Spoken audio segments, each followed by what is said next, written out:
Good evening and welcome to this masterclass. It's so much more. Tonight we're going to be talking about the hormone connection and how to optimize your hormones to rev up your metabolism. I congratulate you for taking the time to learn about your body, to learn about wellness, your health, and how to optimize your wellness so that you can live your best life for as long as possible. Again, this is our 10th class of our Secrets to Metabolic Mastery series. This is actually our final master class of this series, and we are building on our previous master class sessions where we're always looking at wellness from this holistic perspective of the 4 pillars of optimal wellness. And this 4-pillar approach gives us a framework. And it gives us the framework to improve our health by providing a sequence of what to look at first and second and third and fourth.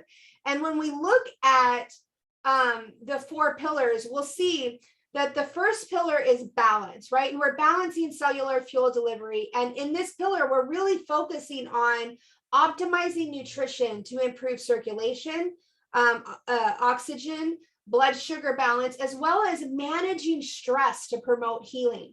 And then we have pillar 2, which is to lift metabolic function and immune function. And in this pillar, we're really focusing on optimizing digestion and immunity in the gut, and specifically looking to improve and promote increased metabolic function. And then we dive into pillar 3, and we really focus on clarifying toxic buildup and stabilizing endocrine function. And here we're really addressing, clearing out our toxins, traumas, thoughts, all of the things that are no longer serving us that we have picked up over the course of our lives. And then in the 4th pillar, we are really focusing on calming daily stresses and restoring nutritional energy so we can repair and reset the body and the mind so that we can live our most enlivened and optimized life.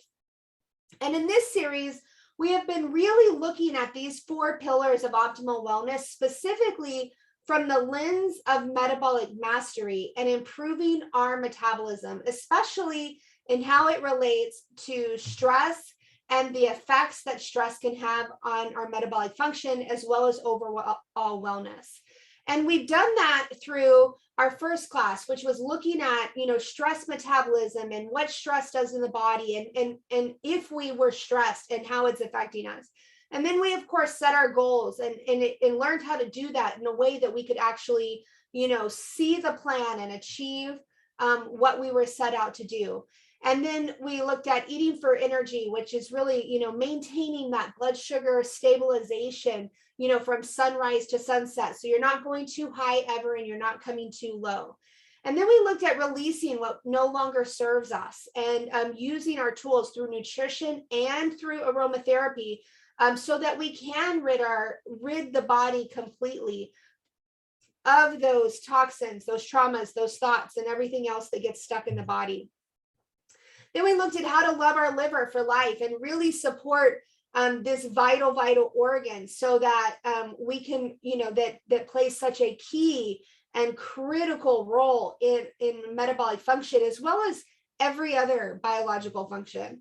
And then we looked at metabolic detoxification and why that matters to keep our cells really, really clean and healthy so that they are able to do their best work, right? Then we looked at enhancing digestion for optimal wellness and then also mastering sleep. And last week, we were talking about mastering our metabolism with strategic movement and exercise. And this week, we're wrapping it up with optimizing our hormones to rev up our metabolism. Now, when we look at this, we're still always looking at this from that holistic lens and looking at all 4 pillars at the same time. And so tonight is no different. When we're talking about the hormone connection, we'll see how hormones play a critical role in balance, in lift, in clarify, in calm, and how we really have to address all of it, right? We're addressing the mind, the body, all of the pieces, all at the same time. And we do this through a multifaceted approach. So what are hormones exactly? Well, hormones are chemicals that coordinate different functions in the body by carrying messages through your blood to your organs, to your skin, to your muscles, and all your other tissues. Now, these signals tell your body what to do and when to do it, and even when to stop doing it, right? And they facilitate nearly every bodily process, including metabolism, hunger, and fullness. So this would include metabolism, homeostasis, which is the internal balance of your body. This would include blood pressure and blood sugar regulation, fluid regulation in the body, electrolyte balance, body temperature. All of these things are affected by and controlled by, this hormonal symphony. We're looking at, growth and development. We're also looking at sexual function, reproduction, your sleep and wake cycle, as we talked about in our sleep class, right? And even our mood is directly influenced by these hormonal messengers in our body. Now, hormones are essential for life and your health. And scientists have identified over 50 hormones in the human body so far. And most of the tissues, primarily glands that create and release these hormones, make up our endocrine system. And that would include our hypothalamus, our pituitary gland, our pineal gland, our thyroid, our parathyroid, our adrenal glands, our pancreas, our ovaries, our testes. But not all organs and tissues that release hormones or hormone-like substances are actually a part of the endocrine system. Other body tissues that release hormones include our kidneys, our liver, our gastrointestinal tract, your adipose fat tissue, so like all the fat storage cells, and then even placenta, right? Like, so when you're pregnant, the placenta, it releases lots of hormones as well. And so now with hormones, a little bit of hormone goes a long way in the body. Like when the body creates it, like it doesn't create like a wave of hormones. It creates like a little bump of hormones at a time. And because of this only needing a little bit to be effective, minor changes in levels can actually cause significant changes in the body and in the mind, and actually lead to very specific challenges and symptoms. So let's look at the 9 hormones that have a direct influence on metabolism, hunger, and fullness. So like I said, scientists have identified over 50 hormones, but not every hormone has specifically to do with metabolic function. But specifically when we're talking about hunger and fullness and specifically like metabolic function, there are 9 really key hormones. And so those are, number 1 is insulin, right? Now, insulin is the main storage hormone in the body. It's produced by your pancreas, right? And we've talked about insulin at several steps, right? In healthy individuals, of course, insulin promotes the storage of glucose, right? And the glucose is the simple sugar that we get from our food, right? And we store this glucose in, we have it in the liver, muscles, and we even store it in fat cells for later use.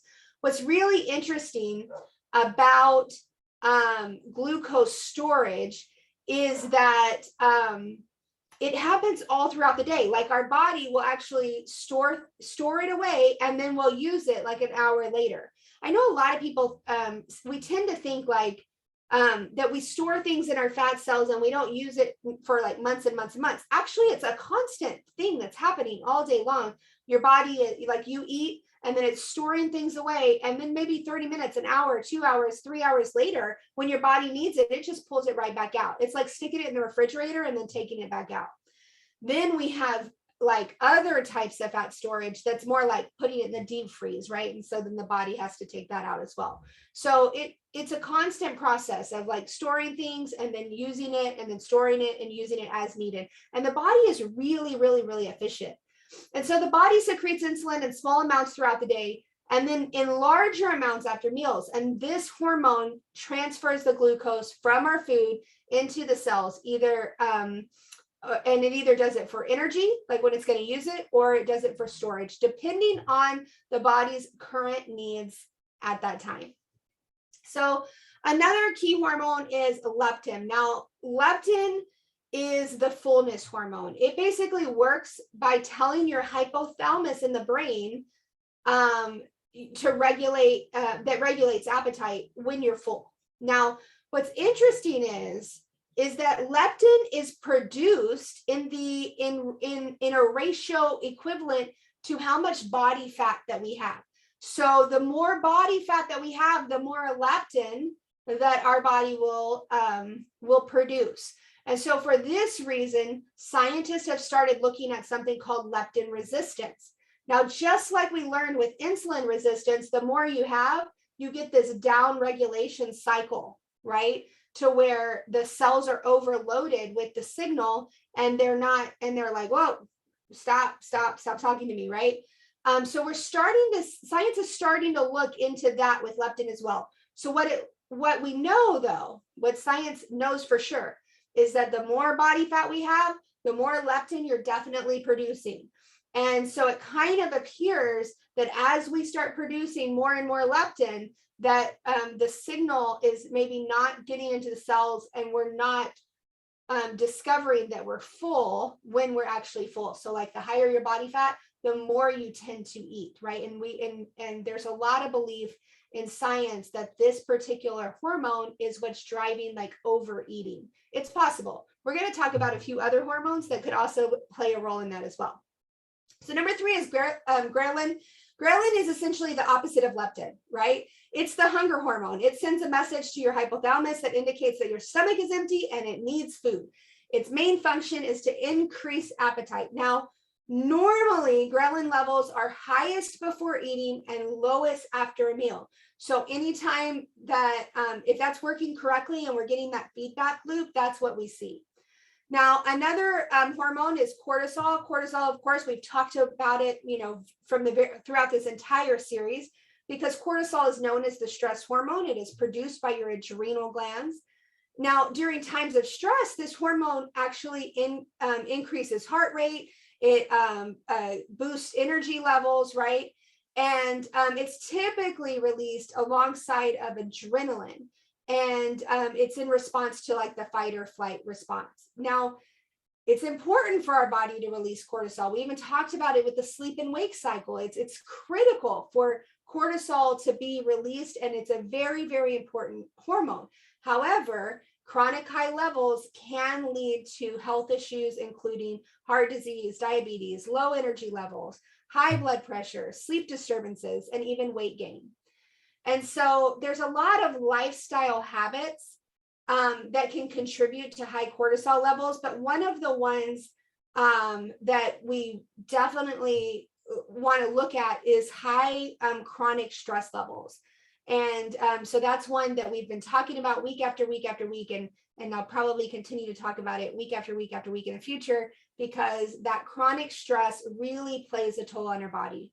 Now, estrogen is another one that definitely plays a direct role in metabolism. It's interesting because many of us think about estrogen as just a sex hormone responsible for regulating female reproductive system, but it also is critical in immune function. It also helps to regulate the skeletal and vascular systems.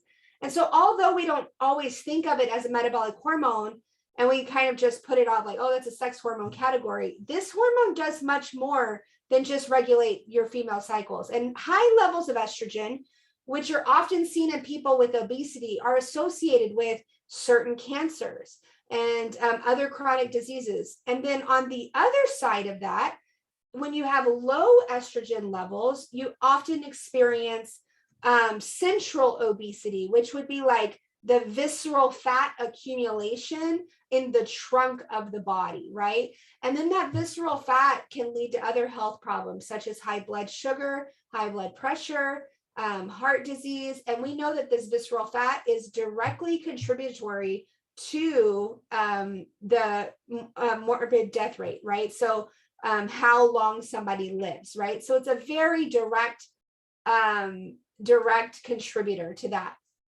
Now, some other hormones that most of us have probably never heard of is like neuropeptide Y. This is a hormone that is produced by the cells in your brain and nervous system that stimulates appetite. And it actually decreases energy expenditure when we do prolonged fasting or when we're super stressed, right? So this is a direct metabolic hormone because when you're really, really stressed out, it works to actually decrease the amount of energy that you're using, right? So the number of calories you're burning, so that your body can focus on the stress and whatever it's dealing with over there. And so it's actually activated in fat tissues.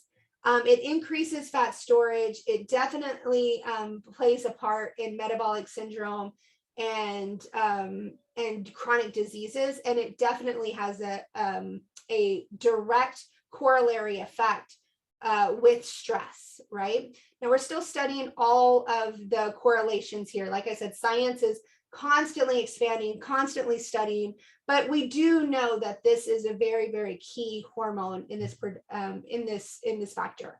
So then we have glucagon like peptide 1, which is a hormone that's produced in the gut, basically when nutrients enter the intestine, and it plays a major role in blood sugar levels and keeping them stable and making us feel full. So whenever you eat something that's like high in sugar and it gives you that spike, and then all of a sudden later you're like really, really hungry, this is a hormone that has been playing a factor in that process. Now, we also have CCK, which is our fullness hormone, and it's produced by the cells in our gut also. It's produced after a meal, and it's very, very important for energy production, protein synthesis, and other bodily functions. So it also increases the release of the fullness hormone leptin. So, it's another one where these hormones are really working in symphony with each other, as they're masterfully orchestrated within the body. And so as long as everything is signaling and communicating just fine, it's the most beautiful symphony you've ever heard, right? So, and then finally we have peptide, we call it peptide YY, which is actually peptide tyrosine. It's another gut hormone. It decreases appetite. And we discover that it's actually low in people that are overweight. So it's very possible that this is why this is a contributing factor, I should say, to greater appetite and overeating. So whenever you have sufficient levels of peptide tyrosine, it is believed to play a major role in reducing food intake and decreasing incidences of being overweight. So modern research says that a signaling disruption between or involving these key hormones is what is leading to metabolic syndrome and obesity and metabolic dysfunction, right? And you might be thinking, well, which one? Like, how do I fix it? What tests do I need to get? And, all that things. But here's the good news. Even though we understand the physiology and we can look at the lab tests and we can look at all these things and we can say, wow, your labs indicate your XYZ hormones are normal, or, maybe you have high hormone or low hormone or whatever. We can look at those things, but it's not always the amounts, right? What we know is it's the signaling disruption. It's the feedback loop. It's the fact that they're not communicating correctly that is causing the disruption, right? And that could be downside, receptor site downregulation from having too much hormone in the system, or it could just be that the feedback loop to make it like produce and then stop producing, right? Because they're working like in tandem with each other, is not actually happening. So where do things go off track in this system, right? I mean, because if you have all of these hormones that could be going all awry, like where do we start? Well, here's the good news. It's actually a lot simpler than it may seem. There are 3 reasons why you might have a hormone imbalance or challenge. And I'll say there's more reasons, but the top 3 reasons are, number 1 is stress. Now, you heard in that list of hormones that I mentioned chronic stress, or this hormone plays a key role in stress, and this one plays a key role in stress. Well, that's because we have this, these beautiful systems, our autonomic nervous system and everything, that is responding to fight or flight.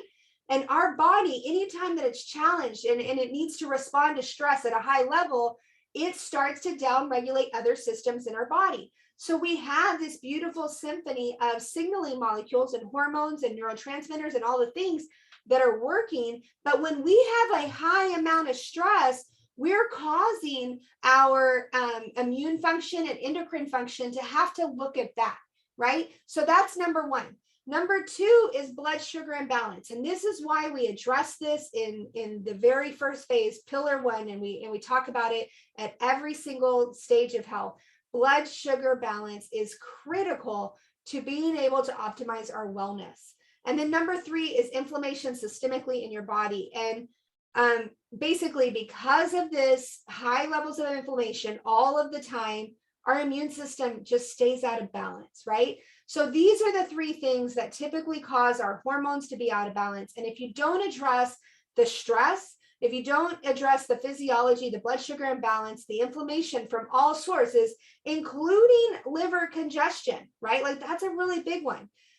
It doesn't matter how much we look at, the hormones, because you'll still have challenges, right? So we have to address the foundational pillars first. We have to look at the stress first and foremost. We have to look at balancing the blood sugar, because again, if your stress levels are high, that's going to keep your cortisol high and it's going to keep your insulin high. So it's really hard to balance blood sugar if we're not managing stress. And then inflammation's the same way, right? So we have to look at this, and what will happen is when we look at the sequence of healing, when we we really manage and balance the stress levels, we bring that blood sugar into balance by taking those key steps that we've learned so far, and we start to work on reducing that inflammation and then leveling up our metabolism. What will happen is that because we've addressed these first phases of healing from balance and lift and clarifying and calm, a cascade of healing comes down the line, right? And so what do we do when we're talking about fixing hormones? How do we get it all worked out, right? Well, we have a priority system, right? And there are 4 therapeutic priorities in managing any hormone challenge. It doesn't matter if it's these 9 hormones or any of the other 41 hormones that scientists have identified. When you're managing any hormone challenge, we always have 4 therapeutic priorities. Number 1 priority is to support blood sugar stability, right? And that's our primary goal. Just like, that's why it's in pillar number 1. Like I said, we're balancing that cellular fuel delivery. We're increasing and balancing circulation, and we're balancing blood sugar. And we do that so that we can optimize the signaling between all the cells so that all of the things work like in the symphony that they're supposed to work through. So while you're addressing blood sugar stability, you also want to balance your essential fatty acids and your essential fats. And this is really, really, really key. Step 3 is to support liver bile transformation or liver detox. And this is really critical because, as we talked about in our class on the liver is central to removing the waste, right? And cellular waste. And specifically in regards to hormones, this is the hormonal waste, right? It needs to be excreted from the body. And when it's when it's used, like the hormone has been used, it's often left in a modified toxic form, and it has to get out of the body. And when it doesn't, it is stored in the fat cells in order to protect the rest of the body from that systemic toxicity, right? The 4th step is to normalize the gut microbiome. So these are the 4 priorities when it comes to balancing hormone levels. And we can do this with a supplemental approach and also a nutritional approach. And we can do this with easy to implement daily action steps. So The top 4 daily action steps for optimizing hormones include improving sleep habits and managing stress, right? And we talked about this earlier when we talked about our sleep and wake cycle and how critical and fundamental it is in our health, right? Then when we're eating meals with adequate protein, we want to make sure we're getting all of our amino acids and getting the right amount of protein into our body so that our body has the right tools. So it has the ingredients, so to speak, to be able to make the neurotransmitters, to be able to make the hormones in the right amounts. The same with healthy fats. We want to make sure we're giving it the tools and the ingredients to be able to make these molecules so that we can do the signaling, right? So that they can communicate. We want to get 20 to 30 minutes of active movement every single day. And this is critical. We learned, from sleep to liver to detox to every single thing. Active movement has a very fundamental part of our life. And then we want to practice active appreciation and gratitude. Now, I threw this one in here, and I know that for some of you, you're going to be like, wait, what does that have anything to do with anything? Well, this is what we know. The more you practice gratitude and the more you practice active appreciation, the less you're stressed, right? Because when you start to look around at all of the things that are going well in your life, you start to look less at the things that are not going as well in your life, right? And that are stressing you out and that aren't working exactly as you want. So when we practice active appreciation and actively focusing on 3 things every single day that we are grateful for. And when I say 3 things, it's 3 new things every day. I mean, we could be grateful that we wake up every single day, but like actively looking for things to be grateful for and to appreciate. When we do that, we will notice our stress levels naturally improve. Now, I said we could do this from a nutritional approach with our food where we're eating adequate protein and healthy fats. And we can include daily action steps every single day so that we're following our sleep routines and our wake routines so that we're taking care of all of these key steps. Another way that we do this is through our supplemental nutrition, right? Because we know we don't get all the things that we need from our food because our food just doesn't have the same nutrition as it used to have 100 years ago because of, farming practices, environmental toxins, and all the things, right?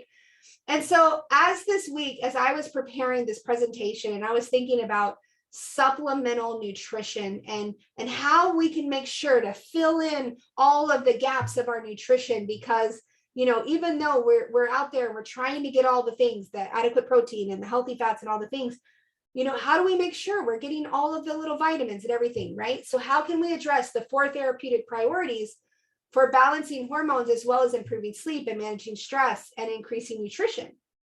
And for me, one nutritional powerhouse kept coming up for me because when I was looking at my own routine and what I do every single day, there was one that I was like, well, I definitely know that this one is hitting all of those priorities every single day. And it's a new one on this masterclass because we haven't actually talked about it previously. And tonight, for our Soul Connection segment, I have asked Greg Halliday, the founder and president of Soul Naturals, to share with us more information about this nutritional powerhouse of on greens and the transformational power it has in addition in our daily routine nutritionally. Thank you, Erica. Another amazing, wonderful class.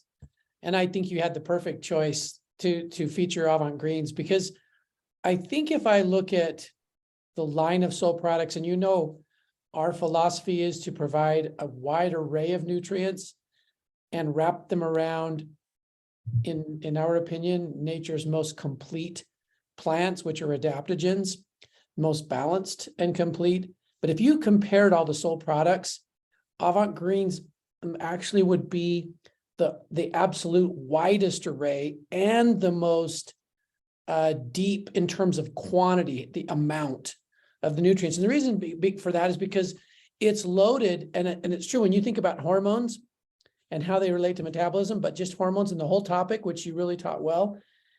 People don't think of I'm going to fix my hormones with a super greens.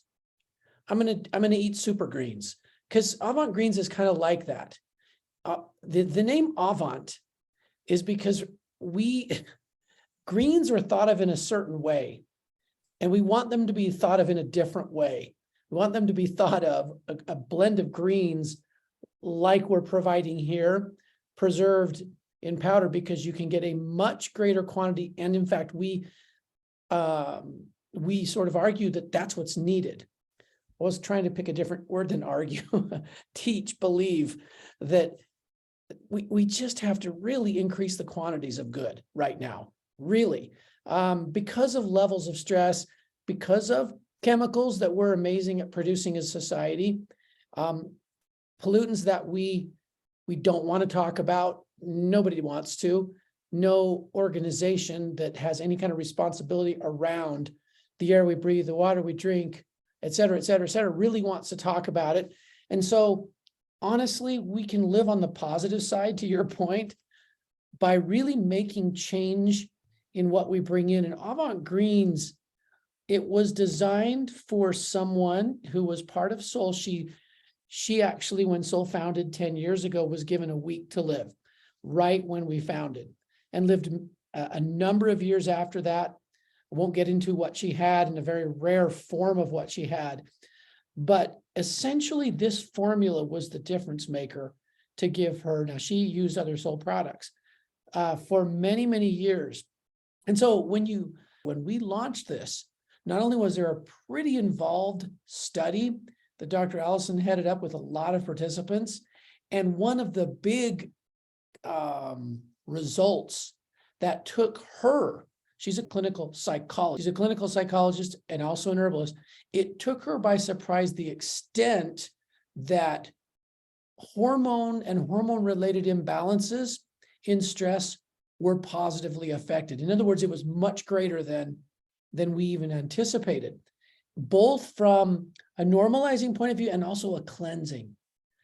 Because some of the points you made, we've got to bring the nutrition in, but if we don't keep the processes unimpeded, then we get some less result about everything we do, and oftentimes we get frustrated and we give up. I mean, that's just natural, human nature. And so Avant Greens, when we launched it, we actually had 3 separate master classes like this that Dr. Allison taught. The first one was all about this wide array of nutrition and how deep the nutrition goes in this formula. The second one was what she called Trash Patrol. And that's where she got into liver and this whole relation of dealing with hormones and that whole completing the cycle in the body's use of them, among other things. And how she talked about liver, bile, gallbladder, fiber, and elimination, and how that gets in the way in almost every case, and how it's hugely underdiagnosed. And so why I bring that up is a number of the ingredients are liver changers, either cleansing, either supporting, protecting, a lot stimulating bile production, lots in there that goes right straight to the liver. And so the middle, but also skin, kidneys, lymph, major ingredients in Avant Greens that go directly to the rest of these processes. Like, I mean, I didn't know till I listened to her class that aside from dealing with the toxins through the lymph, then fats are a crucial part of that. And once they're dealt with, these toxins, that is, in the lymph, then the fats are delivered to like brain, eyes, and other essential needs that we have. And so lymph shuts down and tons of things shut down. Like, to your point, the whole symphony, it doesn't sound as pretty. So Avant Greens, actually, there's a whole series of why it helps with lymph. So this product is built around a wider and a deeper array of nutrients than I think you'll find anywhere. If you really get in and look at it, it's a little, we're accused a little bit of it's a little overboard. And I will tell you, because I know some people, there are a lot of people who start with less than the dose and work and work into it, because less is more with this. And then you can kind of see how it's going, but then it is safe to ramp up to your need, but getting into it, is something different. And then, so after all that nutrition, and then all of the concentration on what Dr. Allison calls trash patrol, clearing out, priming, cleaning, reconnecting the messages of the symphony, that in itself changes hormone behavior, or at least our experience with the interplay of hormones, starting with the metabolism and reaching out into kind of everything. But then there's the third masterclass was purely on glands. And she spent, and her words were this. The third class was all about that hormone symphony, focused around adrenals and thyroid. But her statement was the primary purpose of this formula in her mind, Avant Greens, was that. In her mind, its primary purpose was about hormones as they relate to metabolism, stress, and sort of those core needs we have. And so we actually, and there's a big highlight on 3 different adaptogens, licorice, which most people do not view as an adaptogen, and it's in a high percentage of all traditional Chinese formulas you will ever see. I want to say 75% of them, but I'm just throwing a number out, okay? Something so high, you're like, really? You put it in everything, okay? And she talked about what it does to maintain cell permeability. So she was focusing on this part of it when she mentioned, and how important that is so messages can be received and sent. But licorice and American ginseng and holy basil, 3 adaptogens. And I was thinking about them, as you were talking, Erica, about, I would add a 4th category to the way we originally launched this, and I would add is how you manage stress. And you gave 2 different ways to deeply manage it, because to me, it has such an immediate impact on the way on that whole hormone health and symphony and everything, that it's stress, it can so quickly be problematic to us.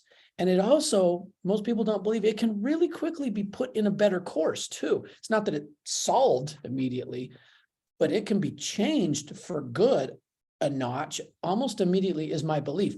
So Avant Greens, there's a lot in there that is direct aid, what we would call direct aid to some of the biggest players in hormone production and delivery and completing that cycle, everything the liver has to do to complete that cycle and make sure we don't have problems and storage and elevated amounts that remain. So I know I've kind of bounced around a little, but I hope what I've done tonight is at least shared, maybe sparked a little interest in getting in and looking at Avant Greens. Take a look at what's in there, Google, or look at resources that you generally look at. You're going to be amazed how deep it is. I'll throw one other tidbit in, it's greens, but it's impactful. Most people do not guess. So here's a little quiz for you. What do you think is the most broad nutrient in the whole formula? There's a bunch of sprouts. There's hemp. You know how nutritious hemp is. There is hemp seed in there in a really good amount. And there's a big list of things that you would look at and go, I know that's a famous super nutritious. Most people do not guess, well, watercress. It's actually got a really good amount of watercress out, and people are like, what? Yeah, there was a super interesting report published somewhere back east where they picked like 10 of what people would say the most nutritious greens that you can find. And they measured all the different nutrients in them and the amounts.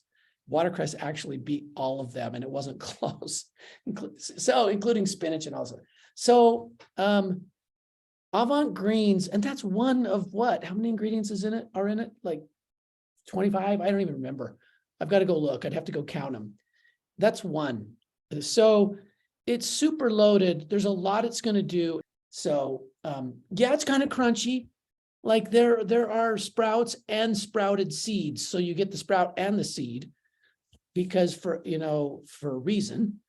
And so, yeah, you got to let it I don't know about you, Erica, do you mix it in with another shake or do you just let it sit? Just let it sit a minute in the water and soften I up. let it sit, and I like to reference it like I let the nutrition bloom up a little bit, and Yeah, I do it that way. But I love the taste. Like I think me it too. tastes amazing. I don't think it tastes green at all. No, I think it's quite delicious, and I drink it by itself. I don't.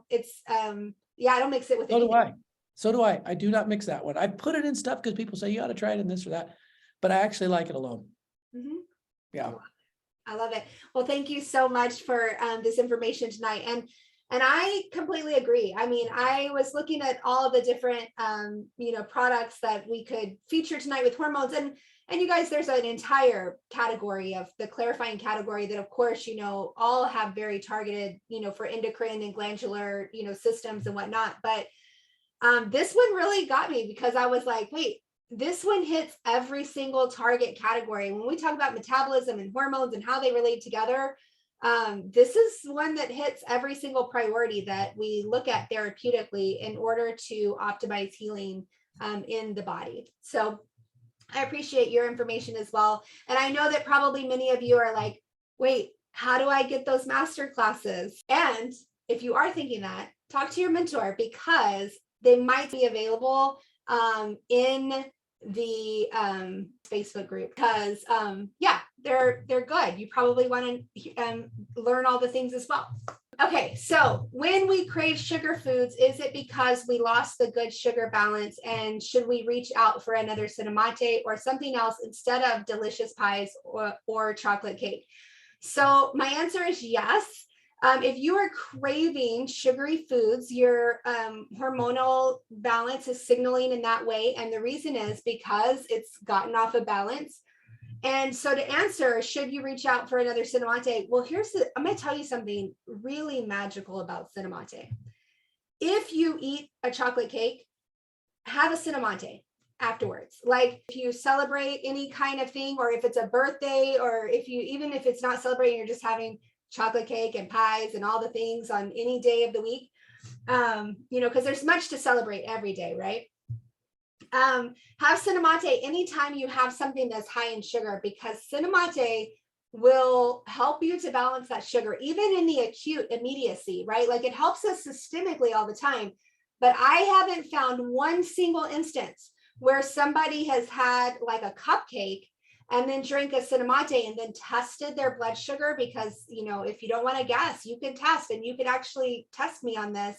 I have never found an instance where their blood sugar didn't come back down to that regulatory level within a couple of hours with having the cinnamate. And I'll tell you, if you are somebody who checks their blood sugar in the morning in a fasted state, and at night you have like a dessert, drink your cinnamate with your Renew before you go to bed, and then check your blood sugar in the morning, you'll notice it's not elevated.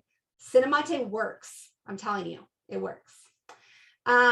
Is that why we need to avoid sugar? There's lots of reasons why we teach to avoid sugar, or at least, avoid it as much as possible and keep it within a reason or within balance. But it really, it affects so many things, but specifically blood sugar balance is a big one. And also sugar has a direct impact on the immune system. I think the research is like every tablespoon of sugar that you ingest, it literally downregulates your immune system for the next 6 hours. So especially during this time of the year, when we are consuming a lot more sugar than we used to, and there's a lot more, things, and we're not getting out, we're exposed to a lot of things because we're close together. This is a good time to be mindfully aware that when we're consuming sugar, we are downregulating our immune system. So it makes us more susceptible to getting sick. Hey, Erica, Yes. I don't want to ruin your recording. Oh, you're fine. I have like a 1-minute thing that I recorded a few years ago on your point about the question about pies and cinnamate. Do you care if I share it real fast? No, go ahead. Okay, don't laugh at me because this was a bunch of years ago. Okay.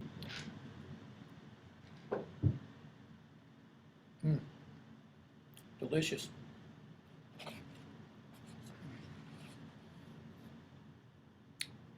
I don't always drink herbal beverages when I have my pumpkin pie, but when I do,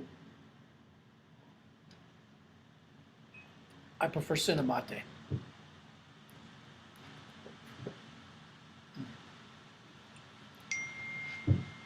Stay healthy, my friends. Okay, I realized that was kind of dumb, but I don't even know why we did this a while ago.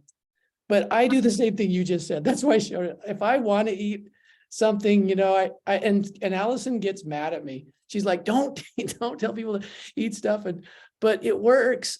I'll just tell you, if I'm going to eat the cake or the pie, I just chase it with a good cinnamate. Because like you said, it works in the moment. Because I can't. I'll get headaches and stuff if I don't. I have that blood sugar, but I don't when I do cinnamate. So there you go. That was my Bush League chair. I totally agree. Well, here's the thing. I believe that we have to live life in balance, and we're going to have the cake occasionally, and because if we don't, it's sad. So I say, go ahead and have the things, drink the cinnamate, help your body to be able to better digest it and deal with all the things, and give your body the proper nutritional tools to be able to handle it when you do it. Now, I'm not saying do it every day, right? Yeah. When you do, just know that we have the nutritional tools to help us to process these things faster. So I love that video as well. And I'm glad I have it on recording. So I was going to have you stop the recording. Oh, no. Oh, well. no, it was great. It's okay. Like, we have to live. So you're not guilty of anything. It's that this is just part of life.